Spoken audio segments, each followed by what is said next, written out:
Welcome to YouTube channel of Torin wealth management. आजकल काफ़ी सारे न्यूज़पेपर या टीवी एड्स में बताया जाता है कि zero brokerage pay demat account open कीजिए या ज़ीरो कॉस्ट कमीशन से म्यूचुअल फंड बाय कीजिए।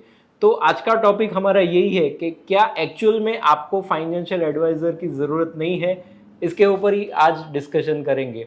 तो सबसे पहला रीज़न कि क्यों आपको एक फाइनेंशियल एडवाइज़र या स्टॉक ब्रोकर या म्यूचुअल फंड कंसल्टेंट की ज़रूरत है, बिकॉज स्टॉक मार्केट में 7,000 से ज़्यादा स्टॉक्स हैं या म्यूचुअल फंड में 2,000 से ज़्यादा म्यूचुअल फंड्स हैं। तो ये इतना बड़ा यूनिवर्स है जहाँ पे आपको वही पता नहीं चलेगा कि आपको कौन से स्टॉक्स या कौन से म्यूचुअल फंड लेने हैं।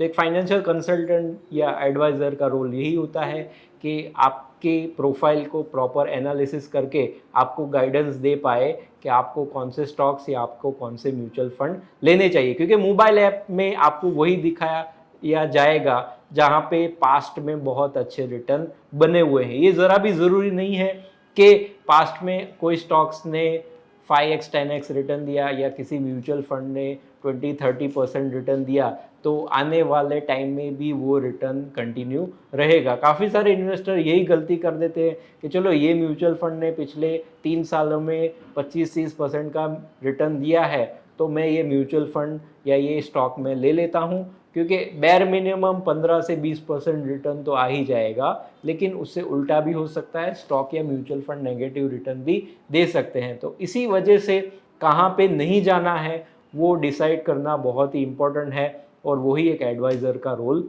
होता है। तो सेकंड चीज़ आती है क्लाइंट प्रोफाइलिंग। एक इंडिविजुअल पर्सन को पता नहीं होता कि उसकी प्रोफाइल एग्रेसिव है या कंजर्वेटिव, उसका प्रोफाइल लॉन्ग टर्म है या शॉर्ट टर्म में। तो फाइनेंशियल एडवाइज़र वही डिसाइड करता है कि आपकी प्रोफाइल कैसे बनाई जाए। फॉर एग्जांपल एक 25-30 साल का एक न्यूली अर्निंग पर्सन हो जिसका टाइम होराइजन 20-25 ईयर्स का होगा, वर्सेस एक पर्सन जो कुछ सालों में रिटायर होने वाले हैं जिनकी एज ऑलरेडी 50-55 हो चुकी है। तो दोनों का पोर्टफोलियो कंस्ट्रक्शन अलग अलग होगा और इससे ज़्यादा एसेट एलोकेशन का भी इम्पोर्टेंस रहता है।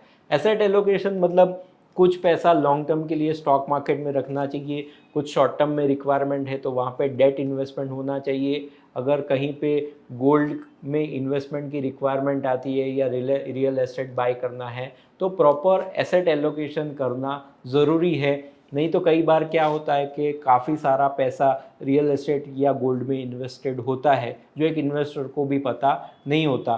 तो वहाँ पे एडवाइज़र प्रॉपर एनालिसिस करेगा कि कौन से एसेट क्लास में आपका इन्वेस्टमेंट कम है और कहाँ पे आगे जाके आपको इन्वेस्टमेंट ज़्यादा करना पड़ेगा, उसी हिसाब से पोर्टफोलियो कंस्ट्रक्शन होता है। नेक्स्ट पॉइंट होता है गोल बेस्ड इन्वेस्टमेंट। ये सबसे ज़्यादा लैकिंग है जो इन्वेस्टर खुद अपने मोबाइल ऐप से या ऐसे कुछ प्लेटफॉर्म से इन्वेस्टमेंट करते हैं, क्योंकि कोई भी इन्वेस्टर जब इन्वेस्टमेंट डिसीजन लेता है तो उसका एक ही क्राइटेरिया होता है कि मुझे ज़्यादा रिटर्न जनरेट करना है। लेकिन this is not the proper way. कोई भी इन्वेस्टमेंट करने से पहले गोल बेस्ड प्लानिंग करना ज़रूरी होता है। फॉर एग्जांपल कोई इन्वेस्टर 30-32 साल का है जिसकी एक बेटी है 2 साल की और उसके फ्यूचर एजुकेशन या मैरिज के लिए उसको इन्वेस्टमेंट सेविंग करना पड़ेगा। तो ऐसे केस में फाइनेंशियल एडवाइज़र प्रॉपर एनालिसिस करके बताएगा कि भाई एजुकेशन के लिए हर महीने 25,000 रुपये सेव करने पड़ेंगे या मैरिज के लिए हर महीने 10,000 रुपये की सेविंग करनी पड़ेगी। तो वो सब प्लानिंग एंड एग्जीक्यूशन करना बहुत इंपॉर्टेंट होता है, जहाँ पे फाइनेंशियल एडवाइज़र का रोल बहुत ही ज़्यादा बढ़ जाता है। और लास्ट पॉइंट होगा टेकिंग द बोल्ड डिसीजन। काफ़ी सारे सिनेरियो ऐसे आते हैं, एग्जाम्पल के साथ बताना चाहूँगा कि 2018-19 में स्मॉल कैप इंडेक्स बहुत ही ज़्यादा गिर गया था और वहाँ पे 1 ईयर 2 ईयर 3 ईयर के रिटर्न भी नेगेटिव हो गए थे। तो ऐसे केस में अगर कोई रिटेल इन्वेस्टर मोबाइल ऐप से इन्वेस्टमेंट करता है और उसने स्मॉल कैप में इन्वेस्टमेंट किया है तो या तो वो लॉस में निकल जाएगा या तो वो नए पैसे उसमें री इन्वेस्टमेंट करने के बारे में नहीं सोचेगा। लेकिन ऐसे सिचुएशन में एक बोल्ड डिसीजन लेना ज़रूरी है कि भाई वैल्यूएशन बहुत ही ज़्यादा घट गए हैं और ऐसे केस में आने वाले 2-3 साल में वहाँ पे बड़ा जंप दिख सकता है। तो तो ऐसे कॉन्ट्रा कॉल लेने के लिए आपको एडवाइजर की ज़रूरत पड़ेगी, क्योंकि एज ए इन्वेस्टर आप ऐसे ही फंड्स या ऐसे ही स्टॉक को चेस करोगे जहां पे ऑलरेडी रिटर्न बन चुका है।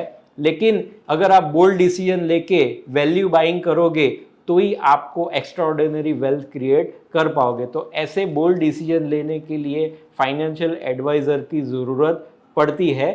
ऐसे ही इंटरेस्टिंग वीडियोस के लिए फॉलो कीजिए Turin wealth management. Have a good day. Thank you.